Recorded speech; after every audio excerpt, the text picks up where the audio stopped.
Good morning, sports fans. You're listening to 96.9 FM WHYR LP, Baton Rouge Community Radio.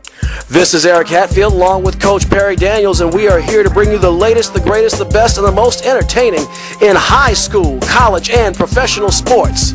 You are listening to Louisiana All American Sports.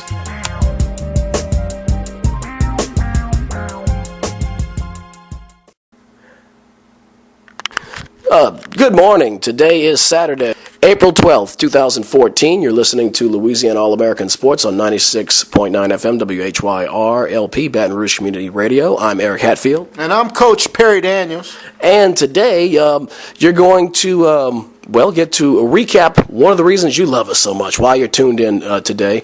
Today is going to be a best of Louisiana All American Sports. We will hear a lot of best of from this week, on this week and next week, and here's some of the moments that have helped that you, the listeners, have come to appreciate over the last couple of months, and hopefully while you all tune in and rip the knob off at 11 a.m. on Saturday. But we, of course, would be remiss if we did not discuss, the conclusion of the big dance, the Final Four, which we've talked about so much in the months of March and April. Perry, I guess I'll let you lead in with your reflections on that tournament. Well, one thing, Eric, you and I don't know basketball. That's maybe Bo knows. No, man, we picked Florida to play Kentucky in the national championship and Florida to be the national champs, and they lost in the semifinals.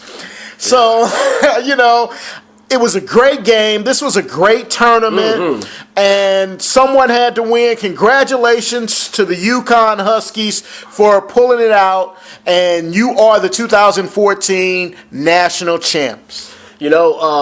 I'll tell you, that might go double for me because like I said last week, I expected Connecticut to get into the round of 16 just because of how the pairings were, and I always thought that that particular region, the South region, if I recall, was that was the East region, was a little maybe not quite as strong as the other regions. Say like that bracket of death that had Louisville and Duke and Michigan, Kentucky, State. I mean, just seemed unreasonable.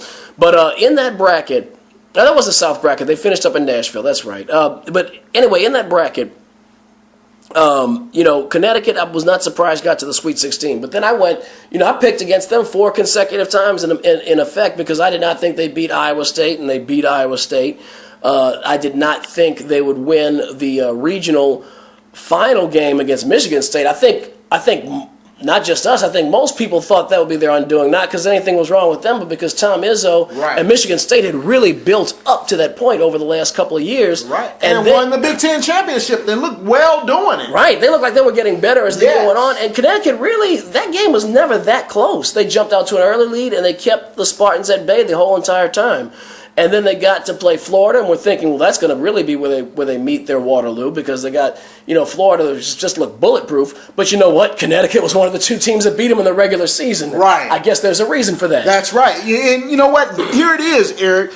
Guards at the amateur level can dominate games, and they can trump good defenses. And that's what happened here. Napier and his counterpart, Ryan Boatwright, those 2 guys together can handle the ball. So Florida's pressure didn't do anything to the UConn Huskies. And then Kevin Ollie has taught his players how to handle different schemes. He sure did. I haven't seen anyone eat up the 1-3-1 as good as UConn did against Florida. They did, and I'll tell you, they made. I'm not going to say they made it look easy, but they took their strengths and they made it into Florida's weakness.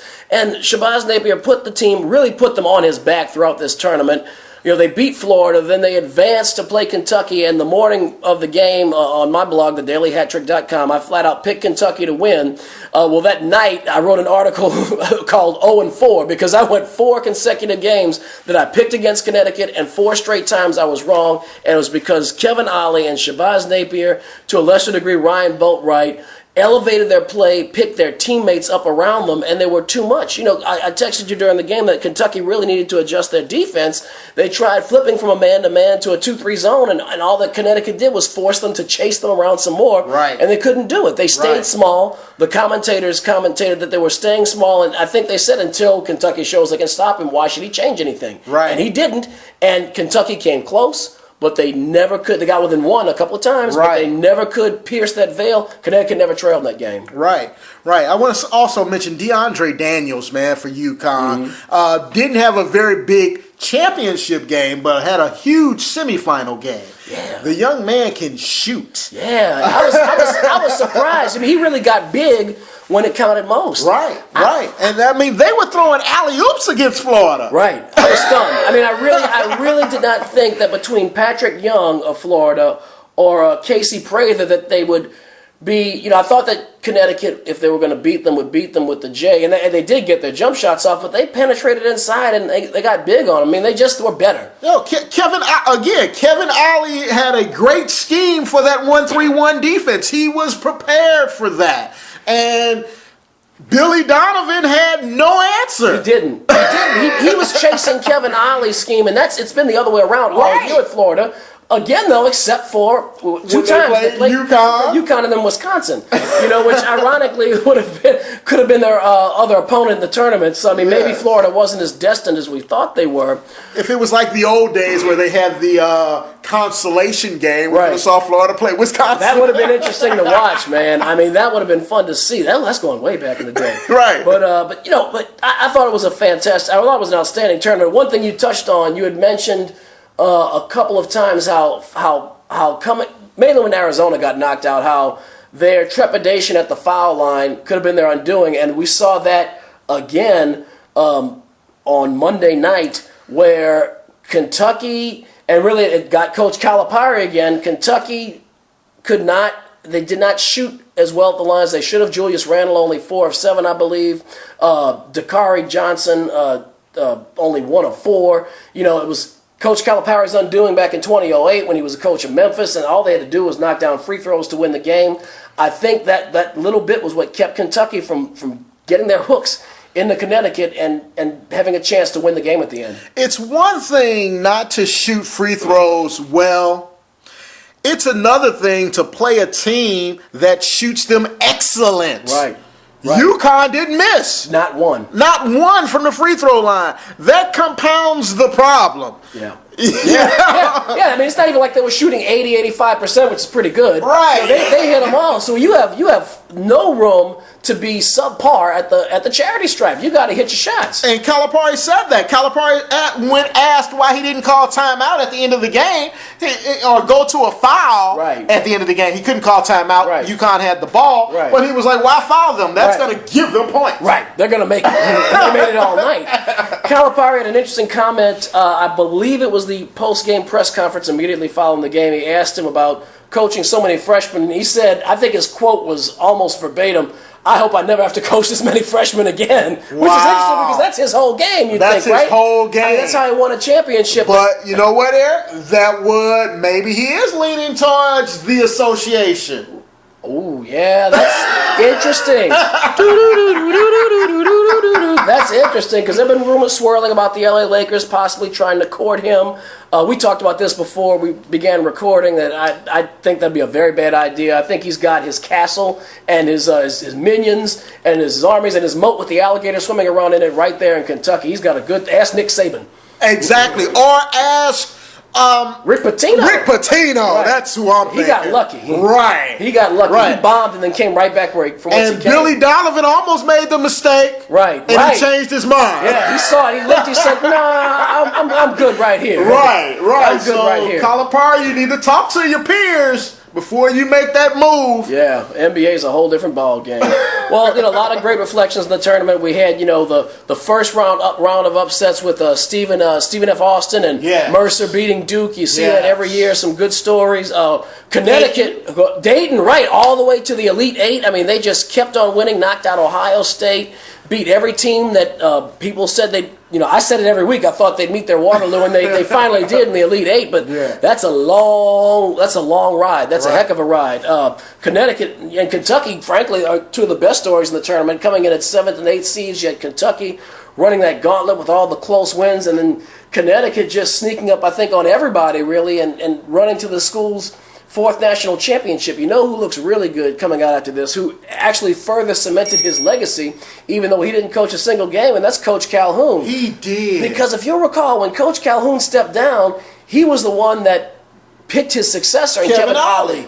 And the critics were like, oh, he's never too been a head coach. Right, he's not experienced. And Kevin Ollie's just sitting there with his arms folded. How you like me now? He even said, they asked him, are you Cinderella? No, we're not a Cinderella. We're the champions. We're supposed to be here. I loved it. So Coach Calhoun, there was a quote he had when he was asked about his salary. One of these reporters tried one of these gotcha questions, and he said, you're making $1.3 million in the States in a recession.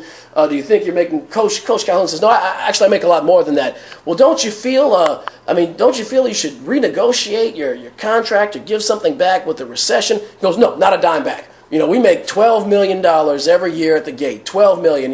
Basically saying I earned my salary. Well, now Coach Calhoun can say not a dime back again because they're winning even 2 years after he's gone. They're winning championships in part because of his leadership and his tutelage. Right. I love the way that they all praised Coach Calhoun. Mm-hmm. Kevin Ollie praised Coach Calhoun right there on the stand. Right. But then also all of the coaches, everyone involved, are UConn graduates. They sure are. They really keep it in the family. They keep it in the family. And then you look on the women's side, and the women just completed a historic feat of their own. You had 2 undefeated teams in the women's national championship for the first time, and Gino Auriemma and his girls blew Notre Dame away, winning, I believe it's their 9th national championship by my count. That school has a culture and a formula that's conducive to a long-running, winning basketball culture. You mentioned something before the start of the show about Shabazz Napier's remark, and that certainly had the Twitter sphere blowing up. I liked what he had to say, and I liked that he had the leverage to say it because he was a senior and he was going to be throwing up the deuces. And I think he pointed right at the NCAA and kind of talked about the same stuff we've talked about throughout the entire show about their BS and about how they kind of have the deck stacked the way the NCAA wants it when the NCAA wants it. Yeah, that took a lot of courage from that young man, and you just have to admire his honesty all the way around. Yeah. Even the interview where he mentioned how he goes to bed hungry at nights. And sometimes those are after he's played in front of 20,000 people for UConn. Right. So, Coach Calhoun, you may not want to give some of your money back to the state. But you may want to share some of that money. Right. Charitable supplements for the students and stuff. And I don't doubt that Calhoun does that. From everything I've heard about them, he was there forever. Oh, yeah, I'm just making he can't violate the NCAA rules. That's the issue. It's not that people don't. It's not that people don't want to help Shabazz Napier or any other college athlete. It's the NCAA rule that's standing in the way. And hopefully, we can make some adjustments to that. And the ball is moving in that direction, but I'm not sure that it's moving fast enough. I will point this out, though, with a school that was on APR suspension last year to win the national championship, Southern Jaguar fans, there's hope for you. That's right. Look, they put up a heck of a run this year in spite of everything but the kitchen sink being thrown at them. So, next year when they won't have those distractions swirling around, I think the Jags have something to play for, but I digress a little bit. Well, what you're going to hear now is a nice helping of Perry and myself going back to September when we launched this little project of ours. We'd like to really take a moment to thank all of you that tune in every week. Both of us get tweets and texts and phone calls from you, the listeners. That's the reason why we're here, about how much you like the show and look forward to it. Now it's different, and we're here because of you all, so we cannot thank you enough. Before we move into that, man, I got to ask your opinion on Randall. Julius Randle and his performance in the championship game. He was hampered by an injury going in. I remember he had rolled his knee or something like that, or his ankle against Wisconsin. And you could see it affected his play. They had to sit him. Let's see, I think I have the number of minutes that he played in front of me. Yeah, Mr. Randall played. No, I don't have the number of minutes, but I know he had limited action because of the joint issue, and you saw moments at times Julius Randle be Julius Randle and get big, and he had, but he only finished, 3 of 7 from the field, 4 of 7 from the line. He did have 6 rebounds, right, and you could tell that the little ding affected him. And in a game that was pretty close, between that and the missed free throws and the slow starts, those really were the differences in the game. Yes. I mean, they were glaring. You don't need a PhD or an MBA, right, to see how glaring what the differences were between Connecticut and Kentucky. And I think Randall, between some bad luck and some bad performance at the charity stripe, I think those were one of the 3 keys to Kentucky losing that game. Yeah, I agree with you wholeheartedly. Does he go to the NBA? Yes, absolutely. Who else on the team? Do the Harrison twins go? I don't. Now this is Eric's opinion. I don't think so either. I haven't read any intelligence or any scouting. I don't think they go. I do think that William Young goes. He could. I mean, he's definitely got the resume. He did have played a great game. 20 points in that game, and he actually went 8 for 9 from the foul line. He was the only person to shoot more than 70% at the stripe. He has the platform. I think William Cauley-Stein is probably going to go. Okay.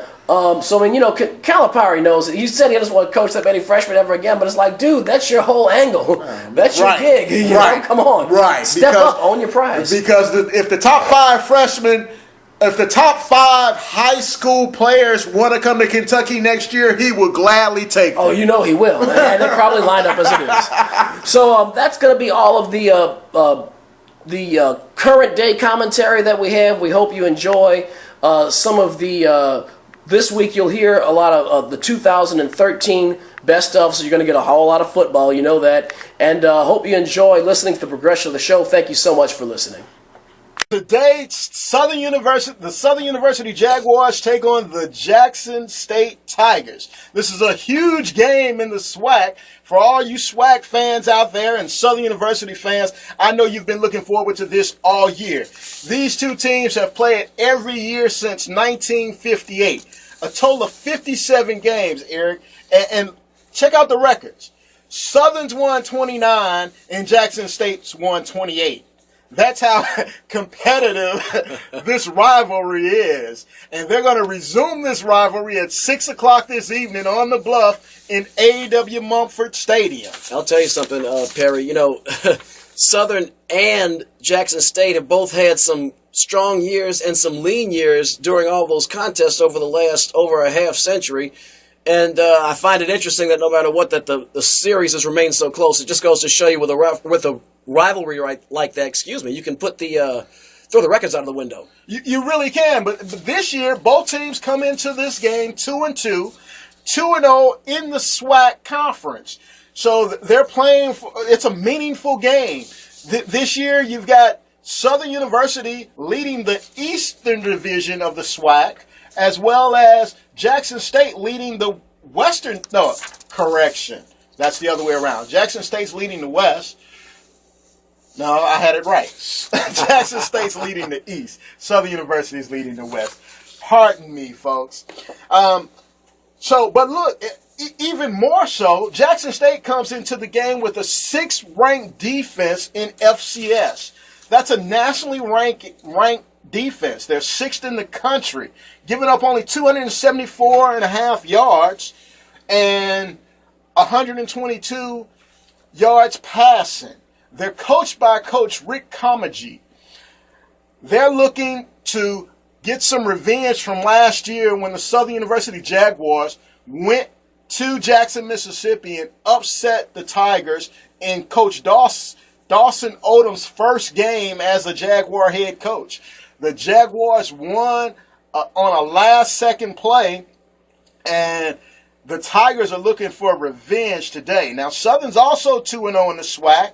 They've got the 12th ranked passing offense in the country, averaging 305 yards per game.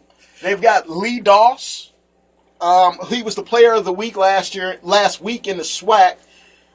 So far on the year, he's got 19 catches for 378 yards. Wow, that's in 4 games. That's about 20 yards a catch, Perry. just off the top of my head, that's a deep threat. So now we've got great defense, going against a great passing game. Coach Odoms he believes that they can still pass the ball, that Southern University can still pass the ball against these Tigers, although Jackson State has Quay Cox, who was the player of the year in the SWAC last year defensively. He's a cornerback for Jackson State. He's going to match up against Lee Doss. And last year in their matchup, Lee Doss had 4 catches for 66 yards. It's going to be interesting. That may very well be the game right there. If Lee Doss can get over 100 yards today, or 66 yards again today, or more, Southern University may be able to pull out a victory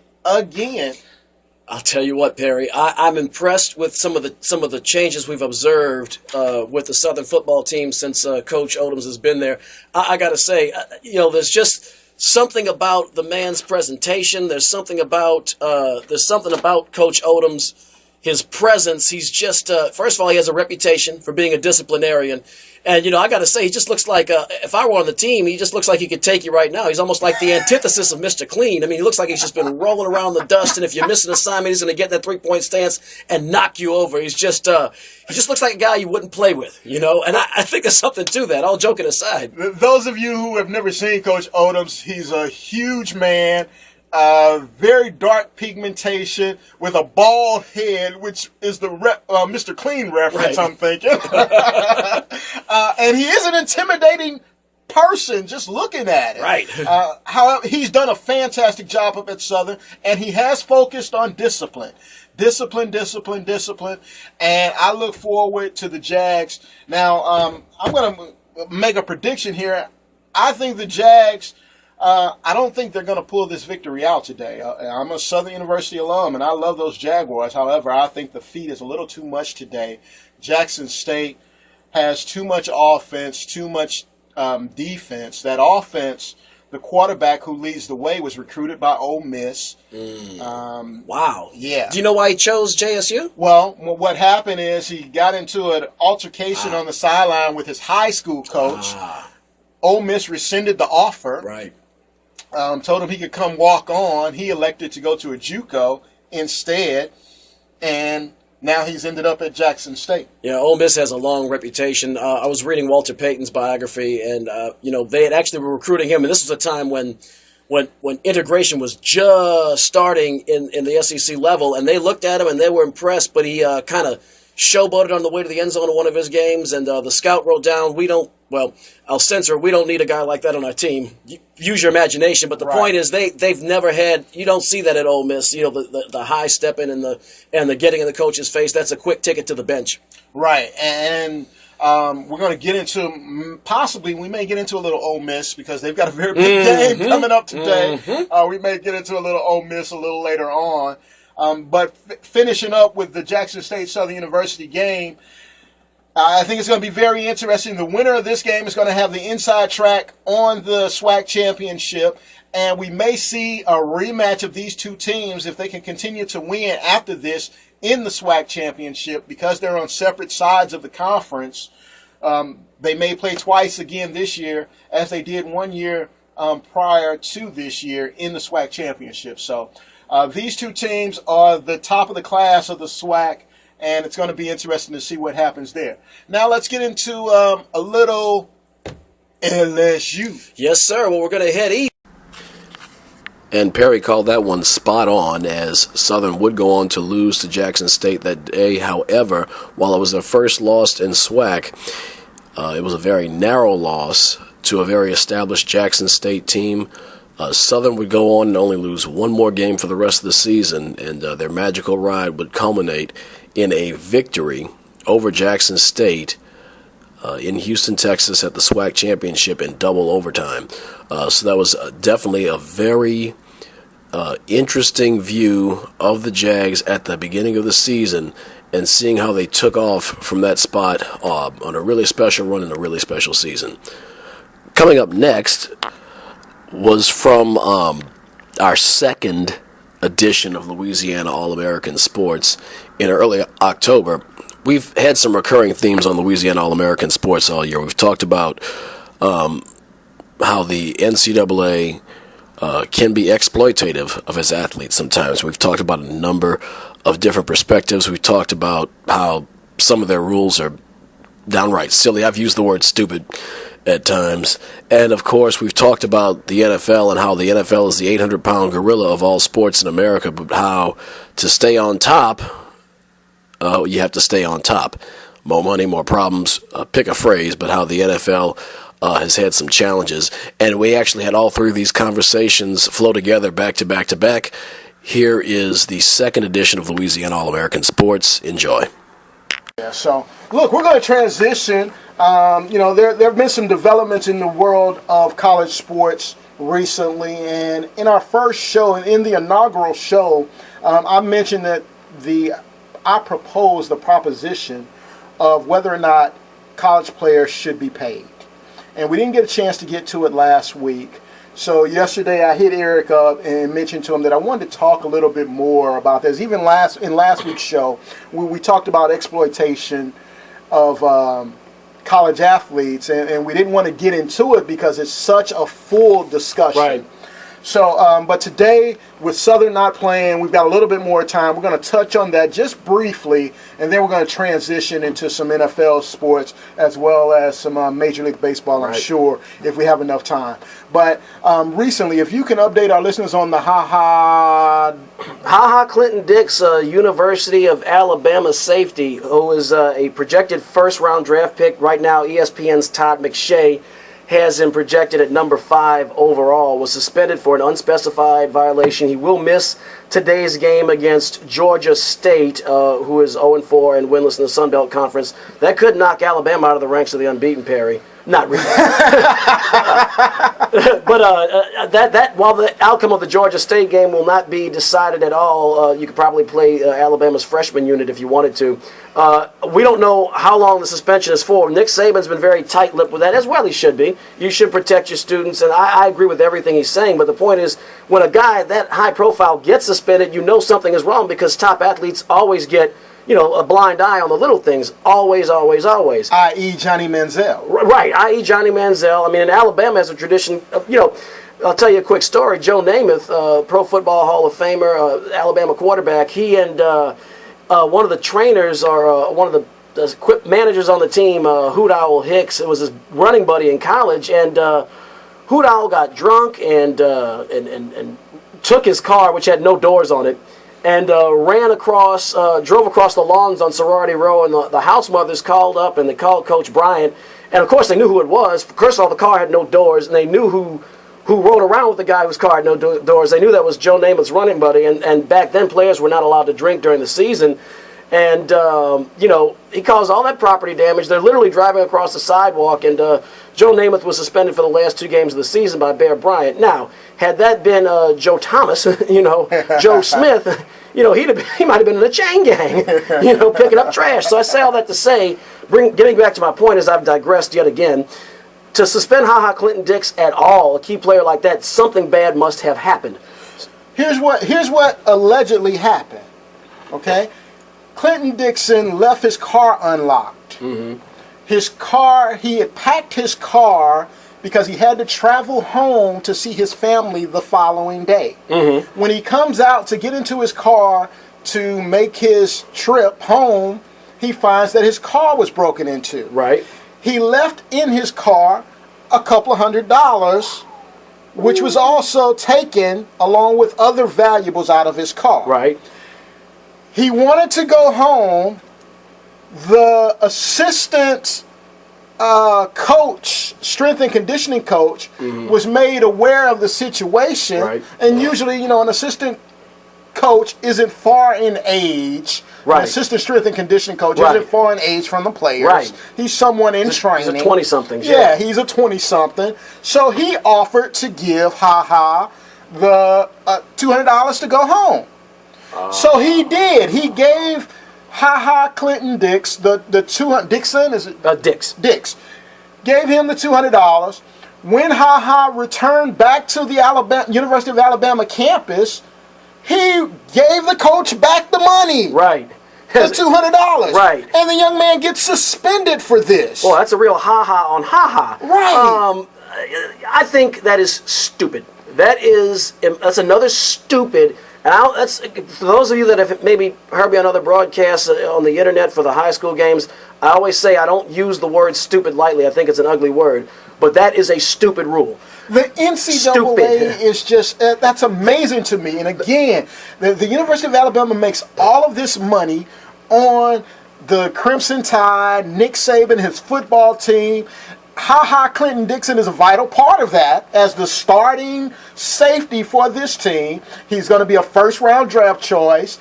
Going into the NFL, he's going to give the University of Alabama even more pub. That's right, and probably a little bit of money, too. Right. You know, which all these guys do. And you suspend him because he borrowed $200 from his assistant coach. And gave it back. He came in when the investigation started. He came in with his bank records. Right. Showing, I did hear about this. Yes. Yeah. And so it's just an amazing hypocrisy of the NCAA. And it just goes to show you no good deed goes unpunished there. and the poor assistant coach lost his job. Right. He's suspended indefinitely as well. Right. So holy, the NCAA, Perry, and I'm not going to go on too much of a crusade, but they are full of what comes out of the south end of a northbound bull with some of these rules. I understand you don't want corruption to filter its way into the game. That's not corruption. That's one friend helping another. The reason he got suspended, I'll tell you, I don't even think Saban wanted to, but there's a risk of these NCAA rules, and you don't want to retroactively forfeit games, and they want to make sure they get clearance before he plays again. Exactly right. That's exactly right. So that brings up the bigger question.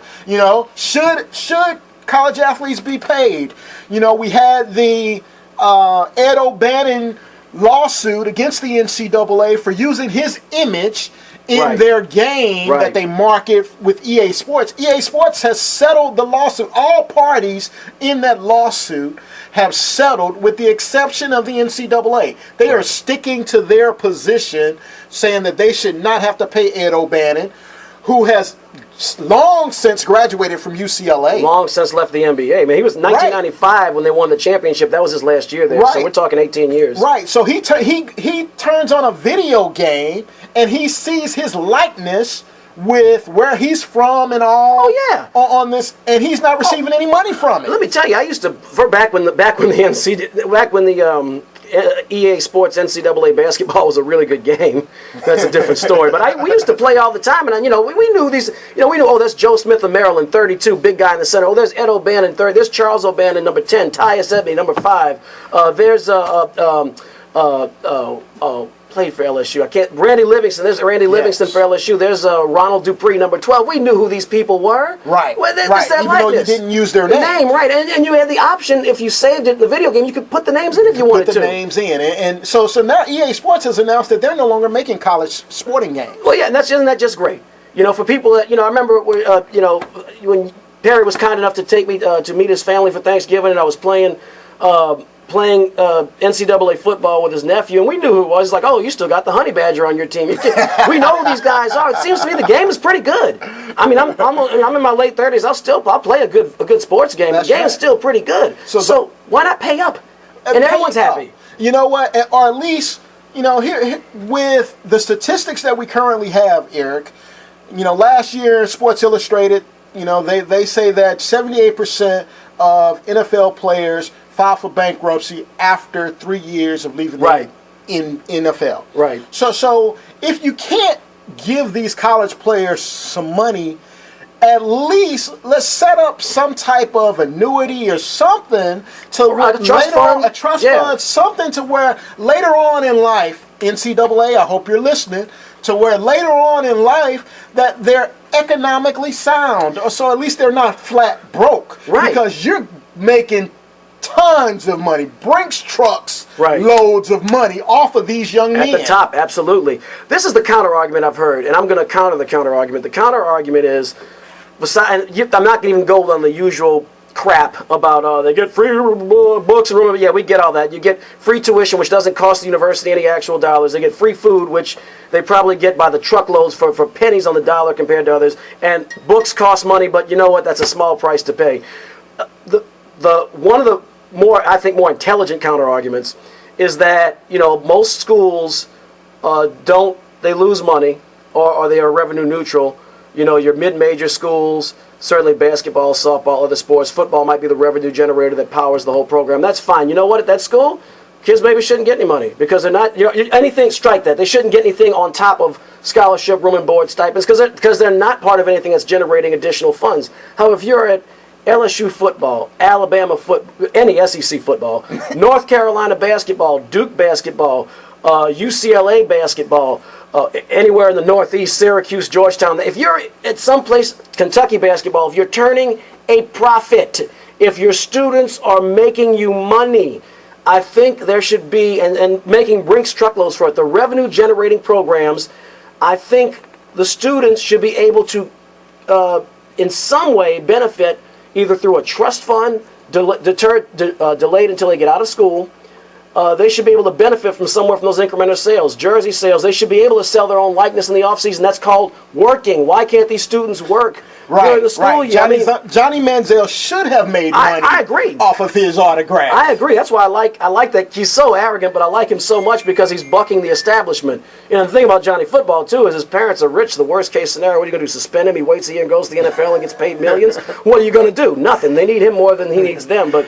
Go ahead, Perry. I'm sorry. So, Eric, looking at the clock, I wanted to get into the APU, all Players United, that the college athletes are trying to unify themselves so that they can take on the huge monster of the NCAA.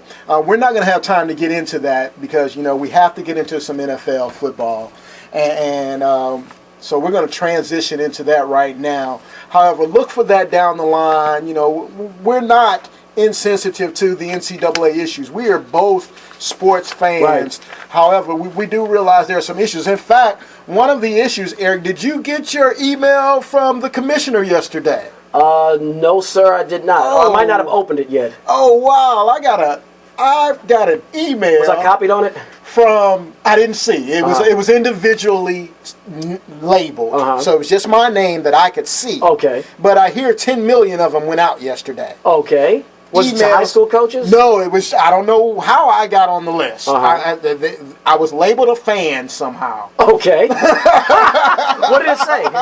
It talks about the safety of the NFL and how they are constantly keeping in mind. I did get that email. I put it to my trash box, but I did get that email. I'm sorry. Go ahead, Perry. I'm babbling today.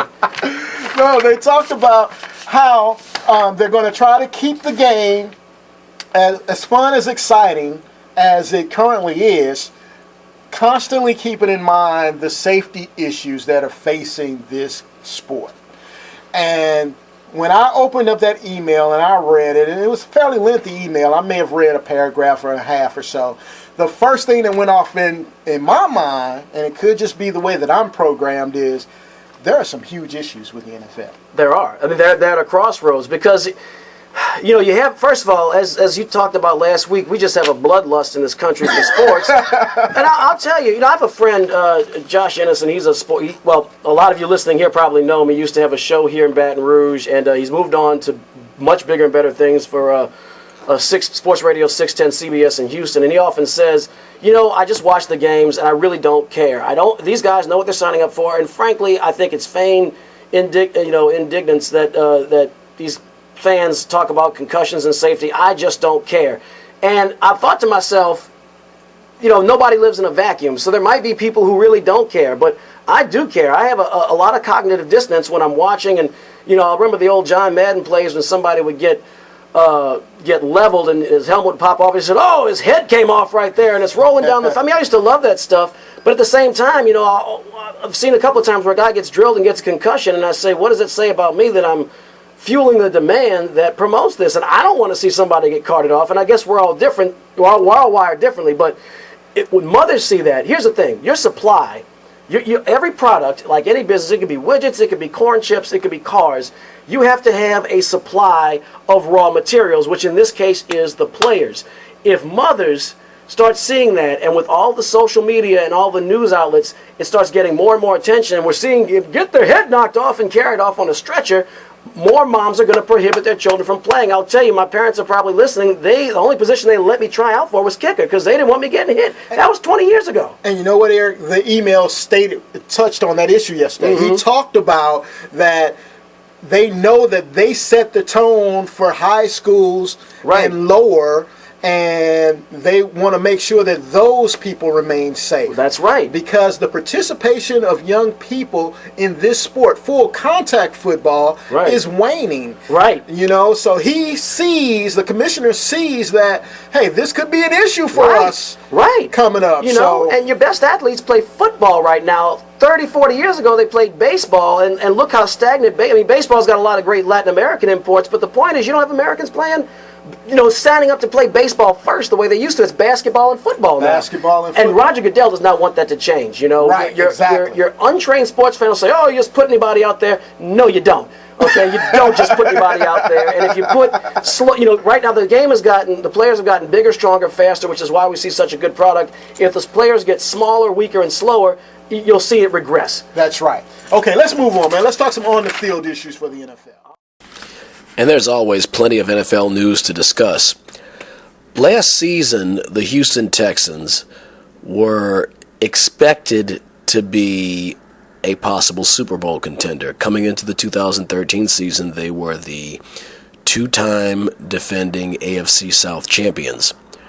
Things began to go awry for the Texans rather quickly, and at the center of it was their quarterback, Matt Schaub. Well, this season, we had first of all, a humorous interlude, a parody song delivered to us by a sports talk personality, Josh Ennis of Sports Radio 610 in Houston, Texas. They're the flagship station of the Texans. And he delivered, coincidentally, the same week, shortly after he had played this on the radio, Matt Schaub had some, I'm going to say, over-the-line, over-the-top fans that showed up at his home and harassed him, and I believe HPD had to be called. It was another example of how sometimes there's some people that can't see the fine line between sports and real life and take their fandom too far. Perry and I had what I thought was a thought-provoking discussion on that. Take Matt Schaub and cut him. He ain't a welcome here no more. He threw another pick. Now there goes the season we were hoping for. You better not try to play him Sunday. You should kick him out the door. Take Matt Schaub and cut him. He ain't a welcome here no more. Now I've been rooting for the Texans for now on 11 years. And every season ends the same, me crying in my beer. One of these days they're gonna cut Matt Schaub and Case Keenum. He's gonna play. He's been anointed. And I can't wait to hear the cheers when Gary gets the nerve to say, take Matt Schaub and cut him. He ain't a welcome here no more. He threw another pick. Now there goes the season we were hoping for. You better not try to play him Sunday. You should kick him out the door. So take Matt Schaub and cut him. He ain't a welcome here no more. Take Matt Schaub and cut him. Schaub out of the gun, gets the snap, throws to his right. It's picked off. Touchdown, San Francisco. It happens again. Another interception for a touchdown. He ain't welcome here no more.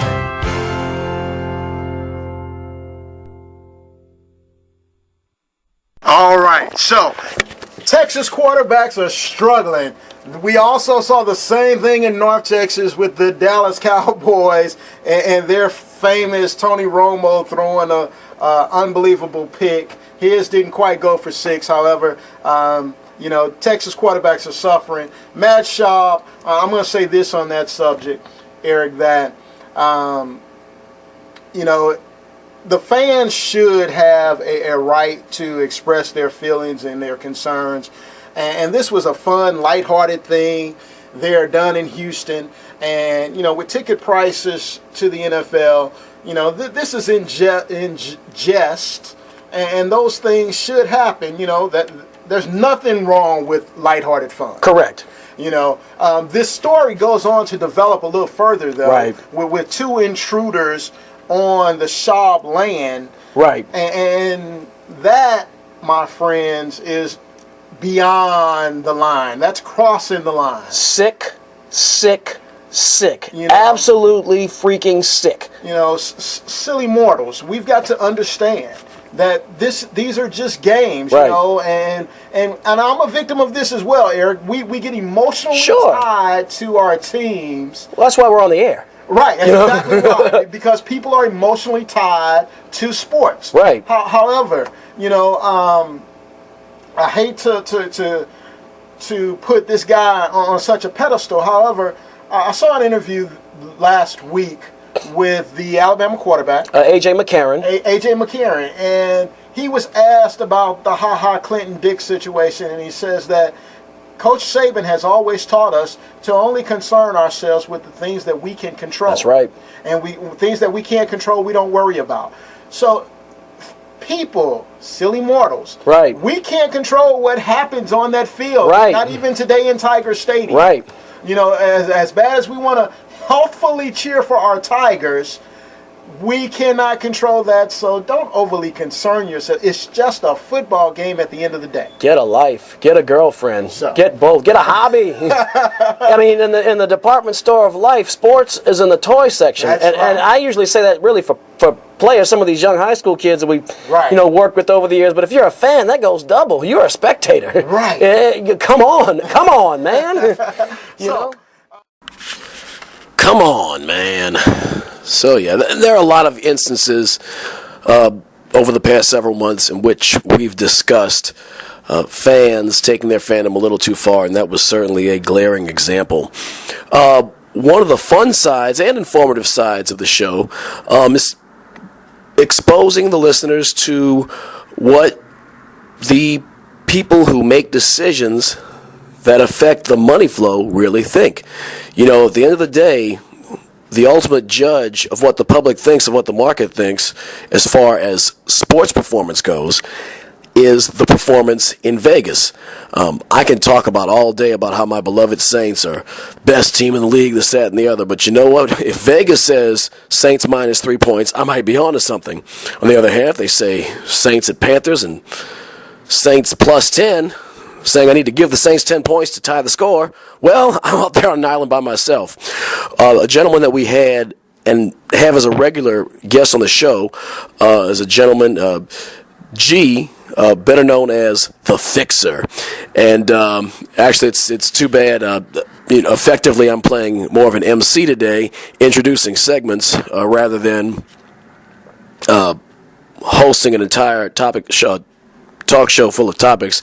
Really, Perry should be the one to introduce this gentleman. It's his childhood friend. They grew up in St. Louis together. But this gentleman has given us some entertainment and also some information throughout the show. This was the first time that we were introduced to the Fixer. I'm going down, baby. Your street in the rain. Come on, baby. Ready to let it go. All right, now we've got my childhood friend. I grew up with him. His name is the G-Man, Eric, and the G-Man lives in Las Vegas. And the G-Man, what's going on, G? What's going on? Good morning. Hey, I know you talked to me, man. We grew up together. Give me some inside information on sporting events that are taking place this weekend, man. What can you tell me about the Saints game? Well, I can tell you, I woke up this morning looking at the line. The Saints opened up at 11.5 favorites, but right now, Vegas is only giving 10.5. Must be an injury or something going on in there. I can't tell you how that happened. That's my little personal opinion. Okay. 10.5 point favorites by the Saints over the Bills. What about what other games can you tell us about? Well, I know the Cardinals are playing in the World Series today. Okay. Yeah. Well, we know a little bit about the Cardinals due to the fact that we might be from that area. Most definitely. Yeah. Cardinals at home, they giving the Cardinals 1.5. 1.5 point favorite, 1.5 run favorite over the Boston Red Sox in Game 3 of the World Series tonight in St. Louis. Do you think that's a good bet? I would say that it is, due to the Cardinals offense. And they at home, nice atmosphere coming off a good win up there in Boston. And probably want to close this thing out. Okay. Anything else for us? Not at the moment. Anything else you'd like? Yeah, man. I've got to ask you one last thing before I let you go, man. Did you have anything to do with the LSU game this past weekend? Well, all I can tell you is, I was down in Baton Rouge a couple of weeks ago, right? Right. I was sitting down, and he sitting at the table next to me. So, so he couldn't pay his tab. So I told him, write the F-bomb on the tip line and NFL draft on the signature line. If you would take care of his tab, and I would take care of his tabs. So he agreed to it. Okay. And I told him, when I get the option, you know what I mean, would he take care of that for me? And he took care of that for me. And he took care of that for you. All right, G. That's all I wanted to know, man. That's all I wanted to know. I know you got to go. Hey, stay off the grid. That'll keep you out of jail, man. Take care. Hey, peace. Y'all do a good thing, man. For sure.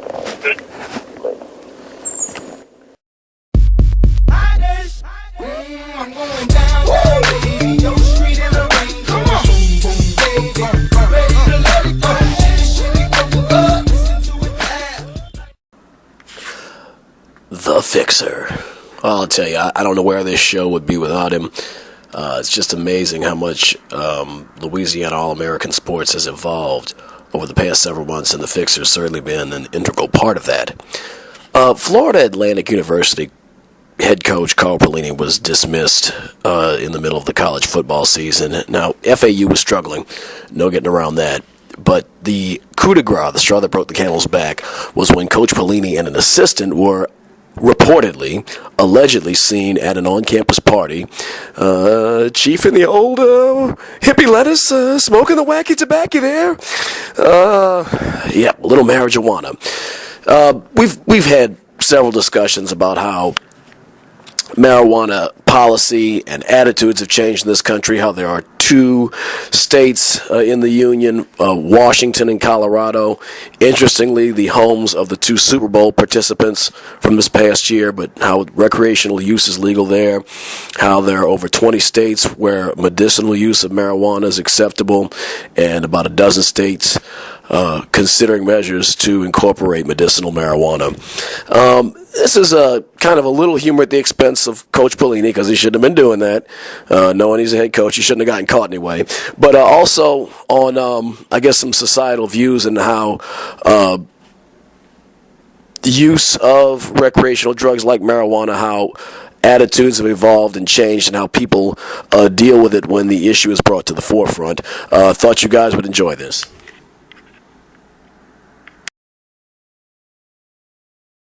So I just found that to be a compelling story. We're going to transition from high school to college, but we're going to stick with the subject of scandals. Some of you may have heard in the news about some coaching changes at Florida Atlantic University. And, it's funny how life and sport often interact with one another. As, what can I say? We go to college. There's a time and a place for everything, and it's called college. Of course, the states of Colorado and Washington have legalized the hippie lettuce. Yeah. And it has not quite been legalized in Florida, though, and it's certainly frowned upon in amateur athletics. Now, you know that college students are going to be college students. Let's just let's just keep it as it is. Keep us call it what it is, and college students are gonna chief the hay. But you're talking about coaches being role models. I don't think the coaches are supposed to be setting that kind of example for the students. And pretty much what happened down there in Florida Atlantic was that Coach Pelini, honestly, he's related to former LSU assistant Bo Pelini. I'm going to probably... Current Nebraska head football coach. Correct. I want to say his name is Carl Pelini, but I might bungle that. I don't follow a lot of FAU sports, but he and one of his assistants were allegedly seen at a party grinding the old hippie lettuce there and puffing the Magic Dragon, and apparently got back to the athletic director, and they were fired. Now, I have some I kind of wonder, look, I know you're not supposed to do certain things, but this is 2013. There are 2 states in which pot is perfectly legal. The federal government isn't even running stings anymore. All right, I mean, speeding tickets could be more, a DUI is more detrimental than a pot bust nowadays. So that leads me to think that might have been just the straw that broke the camel's back to give them the impetus to can these guys. Florida Atlantic has gotten beaten up on by a lot of teams this year. I briefly looked at their schedule. It's a smaller school, more academic than athletic. So I can only think that if perhaps they were not performing. Florida Atlantic, if I remember, was it Florida Atlantic or Florida International that hired Isaiah Thomas? International. It was okay. But if Florida Atlantic is one of those schools where, it might have been time for a coaching change. This may have been the straw that broke the camel's back. Eric, this is a touchy subject here. The school has a right to hire people that meet its image. Absolutely. If this act did not reflect well on the image of the school, then I totally comprehend it from the administration standpoint. Right, absolutely. Totally. Now, America, listen up, silly mortals. We have to get beyond this hypocrisy of this drug law that we have against marijuana. Right. We've got to get beyond that. It is proven over and over again in different studies that alcohol is way more damaging. Oh, yeah, I can attest to that. It's way more damaging. So, hopefully, America's changing. I see the evolution happening before our eyes. Right. Well, we have 3 straight guys in the White House who chief some hay there, Right. So, I mean, come on. You've got 2 where recreational marijuana is legal, 2 states where recreational marijuana is legal, several other states where medicinal marijuana and they kind of turn their backs on minor. Like California pretty much turns its back on a minor bust. Right. Unless they're looking for a reason to put a bad guy in jail. Exactly. Exactly. So, I just think we've got to get beyond that as a society and handle that situation a little bit more maturely. Well, that is all the time that we have this week. I hope you enjoyed our little trip down memory lane. Remember, coming up at 12 noon, we have Noel Jackson, Music Satisfaction, coming up on 96.9 FM WHYR LP, Baton Rouge Community Radio. Tune in next week. Same time, same place. We'll have some best of from the calendar year 2014. And then 2 weeks from today, Perry and I will be back in the saddle. Back on the air, baby, so get ready. Have a good afternoon.